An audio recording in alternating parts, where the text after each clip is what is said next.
كل سنة وانتوا طيبين وبقينا آخر رمضان خلاص ورمضان عدى هوا هوا هوا ومحسيناش بيه أبدا.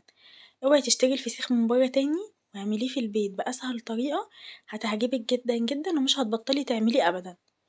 هاتي البوري اغسليه كويس قوي واغسلي من عند الراس من عند الخياشيم بتاعته كده، وابدأي هاتي المناديل واحشي الراس بتاعته مناديل عشان تنزل الدم اللي فيها وتمتص كل سوائل وأي مية في الفسيخ عشان ميعفنش مننا في التسوية. المهم غسلته كويس قوي وحطيته يتصفى.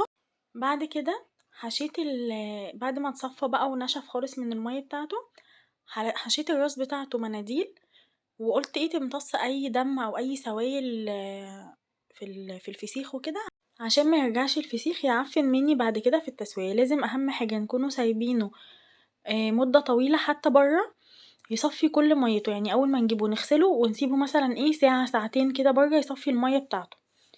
طبعا بنبقى قلبينه ومخليين الديل فوق والراس تحت في المصفى عشان تنزل الدم بتاعها والمية بتاعتها كلها. هنا شلت بقى المناديل من الراس ونشفته كويس جدا جدا من بره، خليت مفيهوش نقطة مية واحدة. ده هنا كان ملح عندي خشن وكان عليه بابريكا، انا كنت عاملاهم على بعض من مرة قبل كده، كنت عاملة فسيخ واتبقى مني فحطيته في برطمان. يعني ده كده ملح خشن عليه بابريكا، عايزين تضيفوا بابريكا ضيفوا، مش عايزين تضيفوا خلاص عادي براحتكم. هجيب بقى الملح وهحشي بيه الراس، هملى الراس بالملح كويس جدا جدا. لازم اهم حاجة نملى الراس كويس قوي ونمسح على الجسم من بره بتاع الفسيخ بالملح. وكنت محضرة معايا كمان اكياس بلاستيك، شوفوا شكله عامل ازاي.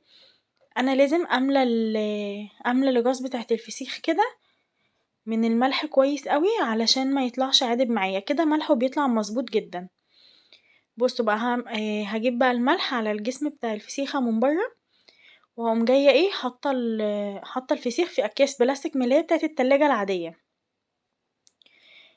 هعمل معاكوا كذا واحدة علشان تشوفوها، بجد طريقته سهلة جدا جدا هتعجبكوا قوي، مش هتبطلوا تعملوا اصلا الفسيخ بالطريقة ديت. هبدأ ان انا احشي واحدة تانية كده، املى الراس بتاعتها كويس قوي، طبعا كل ده بعد انا ما كنت غسلته ونضفته وخليته بصوا زي الفل. تمام، هقوم جاية بقى ايه مدخلاها تاني الكيس. اللي عايزه حادق يحط في الكيس بتاع اللي احنا دخلنا فيه الفسيخ ده، يرش فيه شوية ملح هيطلع معاه حادق، لكن ده كده ملحه بيبقى مظبوط قوي، لا هو حادق ولا هو عادب. طبعا عشان لو عادب مش هيبقى ليه طعم، ولو حادق مش هنقدر ناكله. يعني انا عن نفسي مش باكل الفسيخ الحادق ابدا. طبعا الفسيخ بره سعره بقى غالي جدا جدا، يعني الكيلو عدى يعني في محلات يعني عدى 300 جنيه، يعني مش من غير ذكر اسماء محل يعني بس انا سألته كده قال لقيت الكيلو معدي 300 جنيه. فعلى ايه ما احنا نجيبه في البيت ونعمله، على الاقل انضف واحسن من اللي احنا بنجيبه من بره وعارفين احنا عاملينه ازاي وغاسلينه كويس وكده. هنا كنت بجيب بقى بقية الملح اللي معايا عشان يكفي الفسيخ، وعادي يعني هو اي ملح بيتبقى حتى لو انا مثلا وقع مني في الصينية وكده واتبقى مني برجعه البرطمان تاني وبرجع استخدمه، مفيش اي مشاكل، ما بيجرالهوش اي حاجة.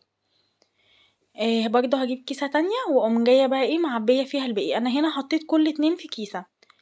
بصوا الفسيخ ده بياخد حوالي اسبوع في التسوية، يعني انتوا مثلا لو جبتوه هيلحق ان شاء الله باذن الله يستوي على العيد يكون استوى.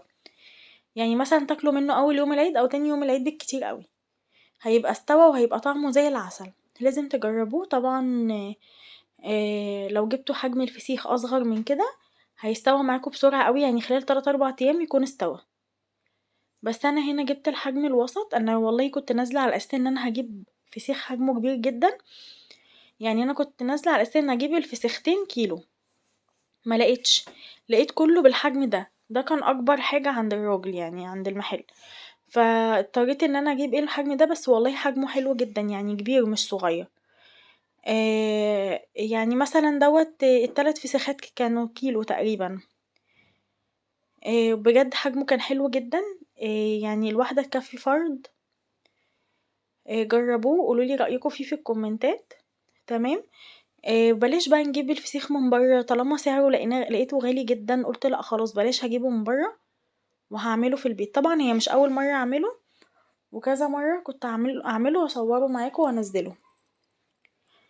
فالحاجة اللي في البيت بنبقى ضامنينها أكتر، بنبقى عارفين معمولة ازاي، بنبقى عارفين يعني حتى لو أولادنا أكلوا منها بنبقى مطمنين. فهنا بقى أنا كنت خلصت كل كمية الفسيخ اللي معايا. بصوا اتبقى مني حبة ملح، هرجعهم البرطمان تاني. هجيب بقى الأكياس اللي أنا كنت معبية فيها الفسيخ دي، هخرج منها الهوا كلها واربطها. تمام. عايزة اقولكم ان هو اساسا بعد يومين بالظبط من عمايله بدأت ان هو ريحته كانت تطلع، ريحته بجد كانت طالعة حلوة جدا جدا. انا هنا ربطت الكيس بس هو فك مني عشان الفسيخية كانت طويلة. هرجع اربطه تاني كويس قوي، وكل كمية الفسيخ اللي معايا هخرج منها الهوا، وهقوم جاية مربطة عليها كويس قوي.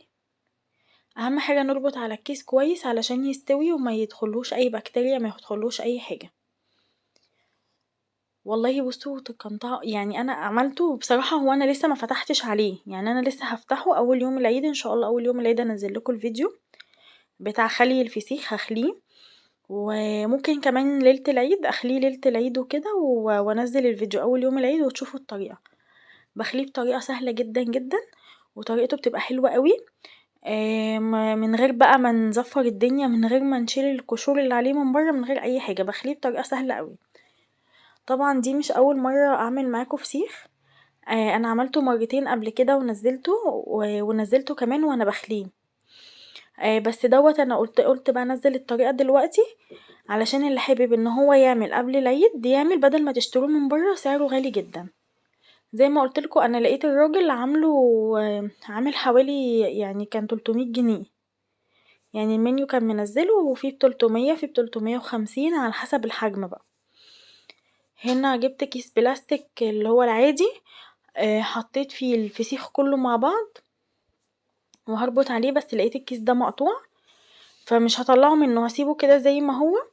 وهجيب بقى كيس تاني وهقوم جايه بقى مدخله فيه الفسيخ. الكيسه اللي ورا دي لقيتها كبيره قوي على الفسيخ فاستغنيت عنها، شلتها واكتفيت بالكيسه ديت.